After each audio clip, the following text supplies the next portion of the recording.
말입니다. 아니, 였습니다. 라고 하는 게 맞겠네요. 곧 이혼장 집어던져줄 계획이거든요.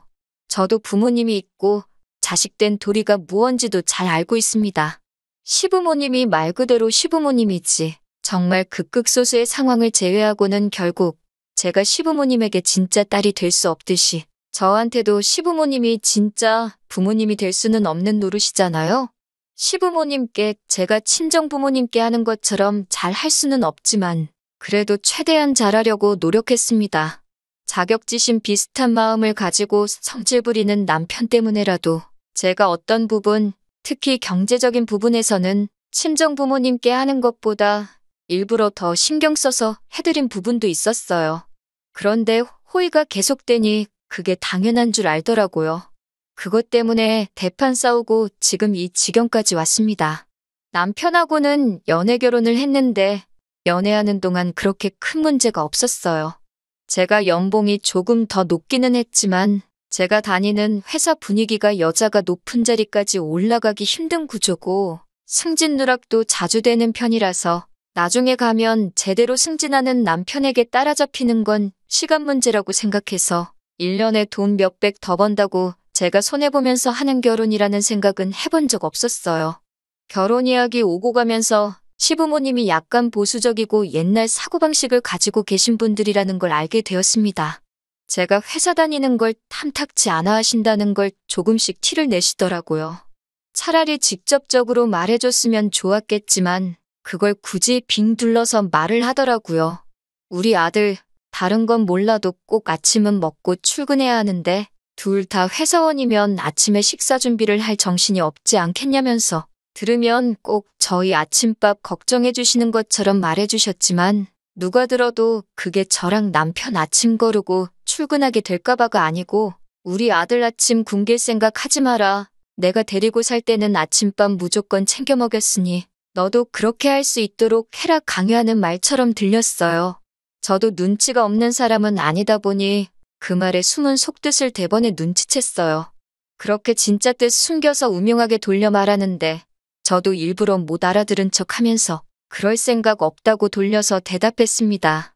그래도 우리 지낼 신혼집이 어머님 댁보다 남편 회사에서 거리도 더 가깝고 제 회사랑 비교했을 때도 남편이 더 가까운 곳이니 아침 챙겨 먹을 시간은 있겠다고 대답했어요.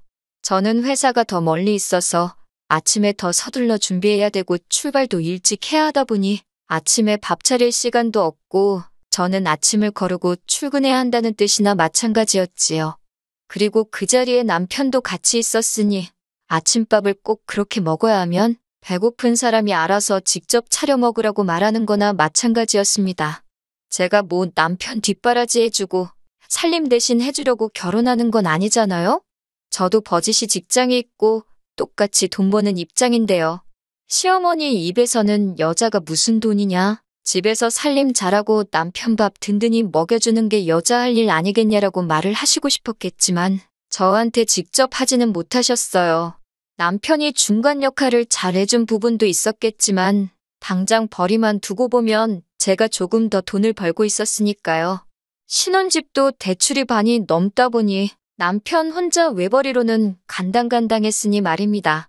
은근슬쩍 시어머니는 매번 바쁜 와중에도 제가 남편 뒷바라지를 잘 해줘야 한다고 말하는 듯 돌려서 말하곤 했는데 저도 저런 식으로 못 알아먹은 척 빙둘러서 대답을 피하곤 했습니다.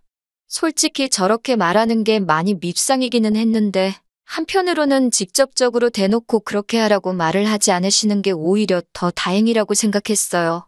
직접적으로 말했으면 저도 싫다는 거절을 했어야 했는데 그렇게 의견 차이가 생기고 한 명은 시키고 한 명은 시키는 거 하기 싫다고 하고 그러고 있으면 정말 걷잡을 수 없이 일이 커지고 감정의 골만 더 커졌을 테니까요. 그런데 일이 이렇게 되고 나니 차라리 터질 일이었으면 차라리 한 번에 터져서 어떻게든 타협점을 찾고 해결을 했었어야 하는 일이었다는 생각이 드네요. 결혼 후에도 시어머니의 아들 걱정은 끝나지 않았어요.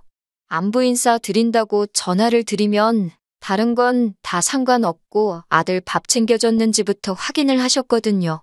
그래서 그 뒤로부터는 안부 전화하는 것도 그만뒀습니다. 남편한테 알아서 하라고 저도 스트레스 받아서 못 참겠다 하니 알겠다고 하더라고요. 남편이 그 이후에도 몇 번씩은 직접 전화를 걸고 안부 인사를 드리는 듯 싶었습니다. 그런데 그것도 귀찮아졌는지 얼마 지나고부터는 몇 번 드리던 안부 전화도 안 하더라고요. 그러니 시어머니는 궁금했는지 직접 전화를 걸기 시작하셨어요. 처음에는 저한테 제 번호로 전화를 해서 아들 식사 이야기를 하시곤 했어요. 그런데 제가 회사에서 야근 때문에 몇 번 전화를 못 받은 일이 있었는데 어머님은 그걸 제가 일부러 전화를 씹는다고 생각을 하셨는지 언젠가부터는 남편에게 직접 전화를 하시더라고요. 전화해서 물어보시는 게 아침 먹었냐, 저녁 먹었냐입니다.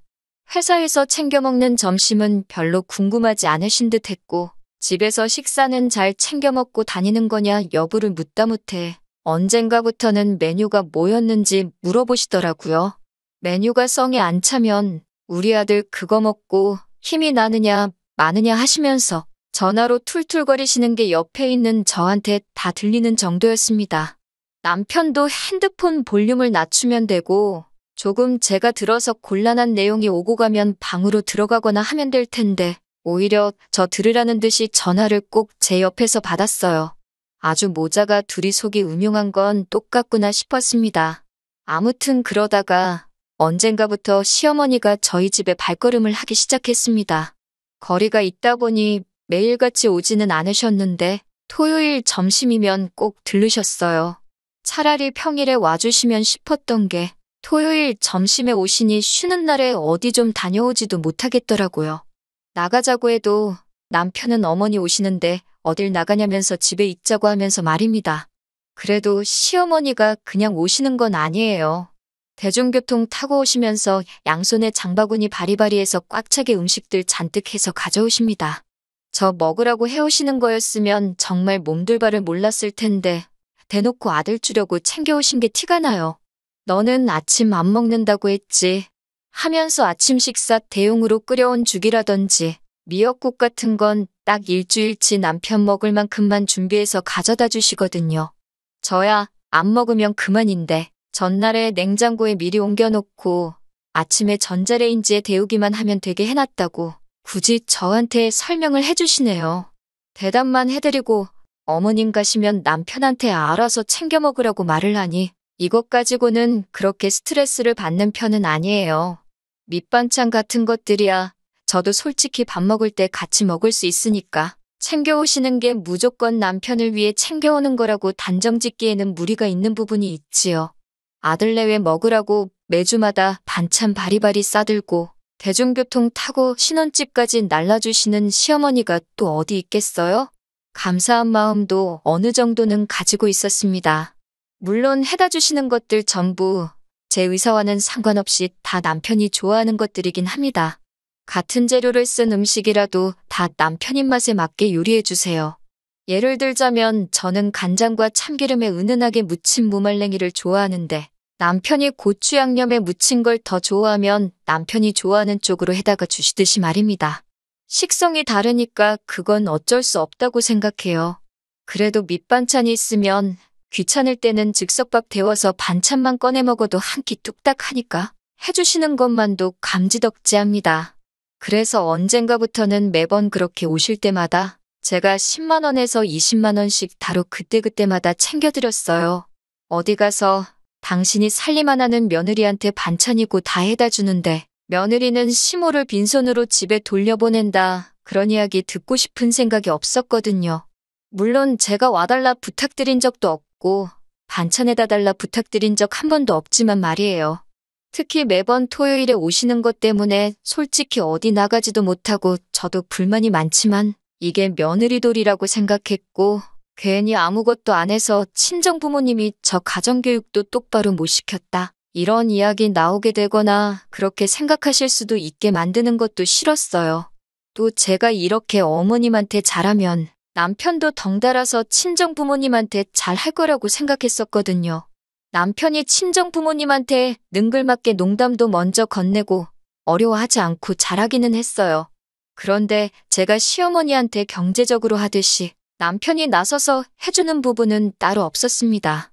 가령 저희가 친정에 방문했을 때 친정어머니께서 남편한테 우리 사위 뭐 먹고 싶은 건 없는가? 하고 물어보시면 그날 외식 메뉴를 남편이 정하곤 했습니다.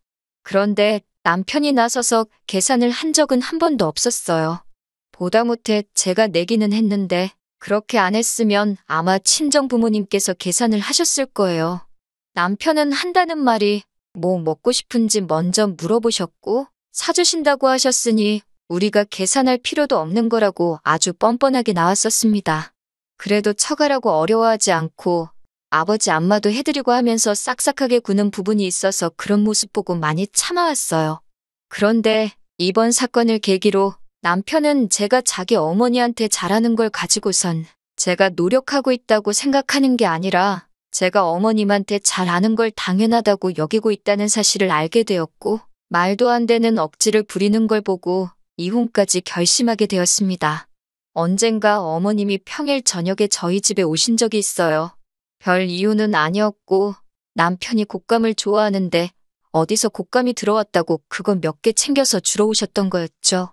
저는 먹지도 않는 과일이기도 하고 그날 저는 퇴근이 늦어서 집에 없었습니다. 퇴근하고 나니까 곶감은 다 먹고 없었어요. 좋아하는 과일도 아니기에 별로 서운하지도 않았습니다. 그런데 어머님이 굳이 저를 보고 가야겠다고 기다리고 계셨다는 거예요. 저를 그렇게 보고 싶어 하실 분이 아니었는데 웬일로 그러시나 했어요. 인사를 드렸는데 반응도 뜨뜻미지근하시고 저도 어서 빨리 옷 갈아입고 쉬고 싶은데 어머님은 그냥 소파에 앉아서 TV만 멀뚱멀뚱 보시지. 저를 기다리셨다는 분 치고는 너무 관심조차 주지 않으시더라고요. 저도 뭔가 싶어서 일단 옷 좀 갈아입고 오겠다고 방으로 들어왔습니다. 그런데 남편이 저를 따라 들어오더니 평소에는 여우 같더니 오늘따라 왜 이렇게 눈치 없는 척을 하고 있냐고 하면서 어머님 용돈이 필요하시니까 온 거 아니겠냐고 돈을 내놓으라고 하더라고요. 주말에 반찬 같은 거 주고 가실 때야 무조건 제 건 아니지만 저도 받은 게 있으니 드리는 건데 이게 오실 때마다 드리다 보니 제가 무슨 돈 필요할 때 집에 들르시기만 하는 ATM 기계 정도로 생각하셨나 봐요. 지난 주말에 오셨을 때 드리지 않았느냐. 3일 만에 다시 오신 건데 돈을 왜 또 드려야 되냐고 남편한테 되물었습니다. 생활비 제외하고 나머지 돈은 반반 결혼했으니 각자 관리하기로 해서 그렇게 하고 있었는데 용돈을 드리고 싶으면 이 돈으로 드리면 되지. 왜 나한테 주라고 하는 거냐고 한마디 했어요. 남편은 저한테 한다는 말이 시부모는 며느리가 챙겨야지 진짜 효도 아니겠냐고 하는 거예요. 어이가 없어서 지는 장인장 뭐 얼마나 잘 챙긴다고 저렇게 말을 하고 있으니 어이가 없더라고요. 그러더니 이어서 저한테 그럴 게 아니라 자기 어머니한테 신용카드 하나 만들어주라는 겁니다. 어떻게 어머니가 용돈 필요하실 때마다 매번 여기로 돈 받으러 오시라고 할 수 없지 않냐고요. 제가 뭘 잘못 들었나 싶었습니다. 용돈을 드리라는 것도 어이가 없고 드릴 거면 이 돈으로 주라고 하고 있는 상황인데 한다는 말이 저보고 지금 시어머니 신용카드 하나 만들어 달라고 하니 말이지요. 제가 매주 드리는 돈도 있는데 신용카드가 어디에 필요해서 만들어 드리라 하는 거냐 따졌습니다. 그런데 어머님이 밖에서 저랑 남편 말을 듣고 있으셨는지 다투는 소리가 나니까 방문을 활짝 열고 들어오시더라고요. 오시고 싶을 때마다 맘대로 오시는 것도 모자라서 안방문까지 벌컥벌컥 열고 들어오시니 그때부터 점점 저는 기분이 나아질 일이 없었어요. 그런데 방문 열고 들어오셔가지고는 하신다는 말이 며느리가 할 일을 당신이 대신 해주고 있는데 그깟 돈이 아깝냐는 겁니다. 동네의 다른 집들 보면 다들 며느리들이 시어머니를 하늘같이 우러러본다면서 회사를 나가기는커녕 시간 있을 때마다 시댁에 와서 집 청소며 빨래같이 집안일을 해주고 간다는 거예요. 당신이 그런 효도 받고 싶다고 그러는 것도 아니고 제가 바쁜 걸 아니까 남들 효도해주는 만큼 제가 경제적으로 해주면 되는 거 아니냐고 하시는 겁니다. 도대체 그런 며느리가 어디 있냐고 했어요. 차라리 저보다 용돈을 더 잘 주는 며느리가 있다면 믿겠는데 제 또래 여자들 중에 부르지도 않은 시댁에 매일같이 방문해서 스스로 식모 노릇하면서 사는 여자가 정말 세상에 있냐고 했죠. 지금 제가 드리고 있는 것도 결코 적은 돈 아니고 다른 집 며느리였으면 어머님 매주 주말마다 오시는 건커녕 집 근처에는 얼씬도 못하시고 저희가 찾아뵐 때 아니면 아들 얼굴 보기도 힘든 게 현실이라고 말씀드렸습니다. 그러니 시어머니는 노발대발하면서 지금 자기가 거짓말을 하고 있다고 말하고 싶은 거냐면서 시모가 며느리 본다고 이 밤늦은 시간까지 기다렸으면 가만히 돈 10만 원 찔러주면 되는 거지. 그깟 돈 좀 부린다고 유세를 부리냐고 소리를 고래고래 지르시더라고요. 남편도 저한테 왜 그러니까 일을 크게 만드냐고 돈 조금만 들이면 끝날 일 아니냐고 하는데 어이가 다 없더라고요. 일 크게 만든 것도 그쪽이고 돈 조금 들이는 것도 지 돈 들였으면 되는 거 아니었나 싶었어요. 막말로 제가 씹고 뜯어볼 곶감 찌꺼기라도 있었으면 인사치레로 돈 3만 원 정도는 들였을 텐데 가져온 건 며느리 없는 동안 지들이 다 처먹어 놓고 오가느라 고생했으니 돈 내놓으라고 하는 게 날강도도 그렇게 돈을 뜯어가지는 않겠다 싶더라고요. 말 많아지고 시끄러워지는 것도 짜증나서 지갑에서 10만 원 꺼내서 드렸습니다. 시어머니는 결국 자기가 이겼다고 생각했는지 의기양양해서 그 돈 받자마자 정말 1분도 안 지나서 짐 싸들고 돌아가셨어요. 남편은 저한테 그러니까 이렇게 쉽게 끝날 걸 질질 끌어가지고 서로 다 기분 상하고 마음 상하게 만드냐고 하면서 잔말 말고 신용카드 만들어서 오라고 하더라고요. 제가 달라는 돈을 쉽게 넘겨주기는 했지만 이 일을 더 이상 쉽게 넘길 생각은 없었습니다. 쉽게 넘겼다간 제 자신이 이 집의 며느리가 아니라 시어머니의 개인 지갑이 돼버린다고 선언하는 거나 마찬가지였으니까요. 제가 제 몸을 스스로 지옥불에 던져버리면서까지 살아야 할 필요가 없다고 생각했습니다. 그래서 더 이상 어머님한테 드릴 돈은 없고 너한테도 기대하는 거 없다고 이혼하자고 이야기를 꺼냈습니다. 혼수해놓은 건 다 친가로 가져갈 거고 나머지 집에 들어간 돈은 알아서 보내달라고 했어요. 알아서 안 보내면 이혼소송이든 뭐든 간에 내가 얼마 손해를 보던지 상관하지 않고 위자료까지 해서 어떻게든 너한테 큰 손실을 입히겠다 한마디 했습니다. 이혼하자는 말에 남편은 벌써부터 얼굴이 새하얗게 변해서는 미안하다고 사과를 하더라고요. 엄마가 대중교통 타고 고생해서 온 모습을 보니 자식된 도리로 그냥 두고 볼 수는 없었다나요? 효도가 하고 싶으면 네 돈으로 하라고. 왜 니네 엄마한테 효도할 때만 내 지갑을 네 지갑처럼 쓰려고 하는 거냐고 하니까 무작정 미안하다고 다음부터는 그러지 않겠다고 하더라고요. 내 돈으로 생색내면서 효도할 때부터 그 정도 각오가 없었던 거냐고 물으니 아무 말도 못하더군요. 일단 제가 짐을 빼서 집을 나가고 싶었지만 피곤했던 관계로 그날은 그냥 집에서 하루를 더 보냈습니다. 자꾸 옆에 와서 사과하려고 들길래 서재에 입으라고 베개 들고 들어가서 문 잠궈 놓고 잤네요. 다음 날 출근하고 나서 일하는데 회사에서도 계속 전화기에 불이 나도록 미안하다는 문자를 계속해서 보내더라고요. 간단하게 전부 다 무시해줬습니다. 가는 길에 근처 마트에 들러서 짐 싸가려고 여행 가방 하나를 사가지고 들어갔는데 집에 가니까 남편도 이미 퇴근해 있고 시어머니도 계시더라고요. 저한테 그동안 제가 그렇게 마음고생하는지 몰랐다고 사과하시면서 여태 제가 줬던 돈이라고 하면서 봉투를 내미시더라고요. 여태 제가 드린 돈은 맞는데 여태 쓴 건 빼고 현재 남은 돈만 가지고 오셨더라고요. 봉투 안에 50만 원 조금 넘게 있었는데 이건 그냥 여태까지 제가 먹은 반찬값 할 테니까 필요 없다고 가지라고 했습니다. 어떻게든 이혼 못하게 하려고 저를 붙잡으시는데 왜 그러시냐고 물었어요. 제가 주는 돈이 필요해서 그런 거냐 아니면 아들 뒷바라지 해줄 여자가 필요해서 그러시는 거냐고요. 저는 어머님 돈 필요할 때마다 돈 드리는 지갑 노릇도 하고 싶지 않고 남편 밥 때마다 밥 챙겨주면서 부엌대기로 살고 싶은 생각도 없다고. 그러면 어머님도 솔직히 제가 있거나 없거나 달라지는 거 없지 않냐고 했어요. 혹시나 아들 이웃남 만들기가 싫어서 그러시는 거냐 했더니 아무 말도 못 하시더라고요. 짐 싸고 있는 저한테 두 사람이 동시에 달려들어 사과하는데 솔직히 뭐라 하는지도 들리지 않았습니다.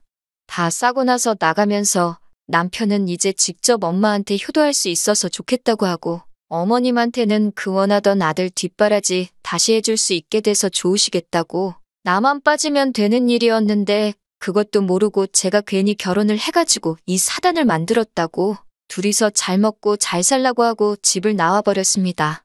그 이후로 오는 연락에 대해서는 다 무시하고 있어요. 합의 이혼을 하려고 하는데 자꾸 사과받고 마음 바꾸라는 식으로 나오길래 얼마 전에 변호사까지 선임을 했습니다. 저도 수임료가 나가게 생겼으니 그동안은 그냥 이혼만 하려고 했는데 이제는 위자료까지 다 뜯어내려고 합니다. 저도 더 이상 믿지고 장사할 수는 없는 노릇이잖아요. 욕심은 끝이 없다더니 그 말이 괜히 있는 말이 아닌 것 같네요.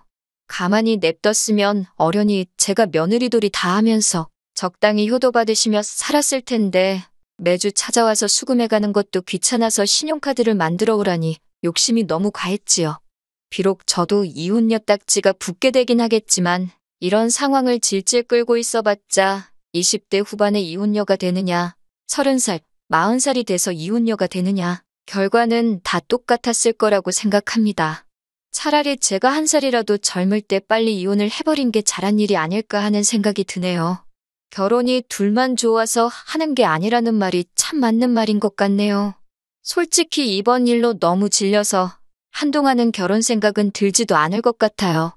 하지만 나중에 만약에 제가 다시 가정을 갖게 된다면 아내 때문에 가족까지 등질 필요까지는 없지만 그래도 중간에서 다리 역할 잘해주는 그런 사람을 찾아봐야 할 것 같습니다. 긴 이야기 들어주셔서 감사합니다. 오늘의 사연은 여기까지입니다. 구독과 좋아요, 알람 설정해주시면 앞으로 더 좋은 사연으로 찾아오겠습니다. 감사합니다.